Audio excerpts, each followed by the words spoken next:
অমর। অনেকে প্রশ্ন করে, রাধা তো কৃষ্ণের স্ত্রী ছিলেন না, তবু কেন রাধার নাম কৃষ্ণের আগে? কারণ রাধা মানে ভক্তি, আর কৃষ্ণ মানে ঈশ্বর।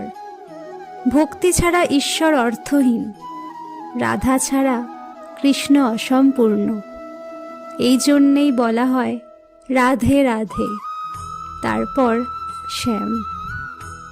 রাধা কোনো নাম নয়, রাধা এক অনুভব।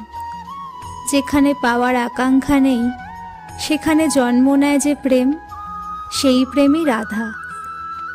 কৃষ্ণ চলে গিয়েছিলেন মথুরায়, কিন্তু রাধা কখনো ছেড়ে যাননি কৃষ্ণকে। কারণ সত্যিকারের ভক্তি দূরত্বে কমে না, বরং আরও গভীর হয়। এই গল্প এখানেই শেষ নয়, কারণ রাধা আজও বেঁচে আছেন, প্রতিটি নিঃশর্ত প্রেমে, প্রতিটি নীরব প্রার্থনায়।